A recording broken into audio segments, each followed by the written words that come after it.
আসসালামু আলাইকুম। তো আজকে আমি বানিয়েছি পোড়া মুরগি। তো তো চলেন আমি কিভাবে বানালাম তো আপনাদেরকে ভিডিওটা দেখাই শেয়ার করি। তো আমি এখানে ব্রয়লার মুরগি নিয়েছি।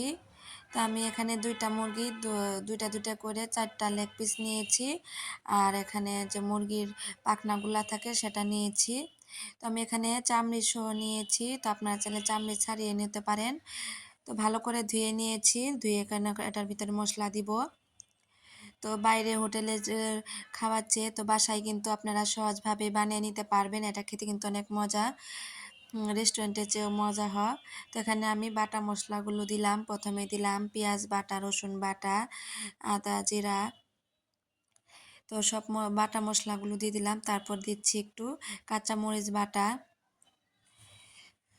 তো সব মশলাগুলো দিয়ে এর ভিতরে আমি গুঁড়া মশলাও দিয়েছি, হলুদের গুঁড়া, মরিচের গুঁড়া, ধনে গুঁড়া, তারপর একটু গরম মশলা গুঁড়া, আসলে সেগুলোর ভিডিও নেওয়া হয় নাই। তো একটু সয়া সসও দিয়েছি, স্বাদ মতো লবণ দিয়ে ভালো করে মেখে নিয়েছি। তো এই তো উপকরণগুলো এগুলোই, আর সাথে এক টুকরা লেবু দিয়েছি যাতে ভিতরে লবণ টবণ সবগুলো ভালোভাবে ঢুকে যায়। তো এটা আমি 10 মিনিট মেরিনেট করে রেখে দিব।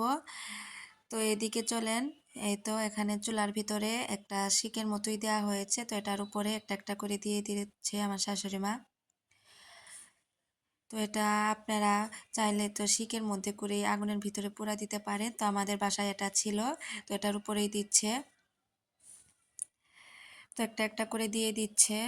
তো সবগুলা তো একসাথে হবে না, তো এখানে 4টাই দিয়ে দিবে।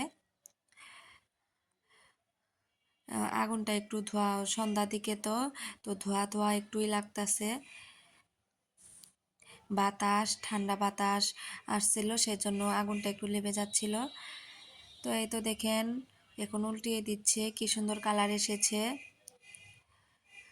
সাথে একটা আদা পোড়া দিয়েছে। তো আদা পোড়া কিন্তু আপনারা সকলেই খাইতে পারেন ঠান্ডার জন্য এটা উপকার অনেক, আদা পোড়াটা। এটা ভালো করে আপনারা উল্টিয়ে নেবেন একটু পর পর করে, যাতে দুপাশটা ভালো করে হয়ে যায়। এই তো আমাদের ফাইনাল লুক পোড়া চিকেন। তো এটা রেডি হয়ে গেছে। তো এখন এটা প্লেটে সাজিয়ে নেব নামিয়ে।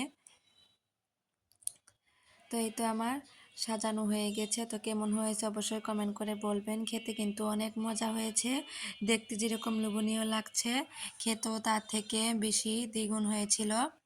তো আমরা সবাই অনেক মজা করে খেয়েছি। তো রেসিপিটা ভালো লাগলে অবশ্যই লাইক কমেন্ট ফলো দিয়ে রাখবেন। আর যারা ইউটিউব থেকে দেখবেন অবশ্যই সাবস্ক্রাইব করে থাকবেন। আল্লাহ।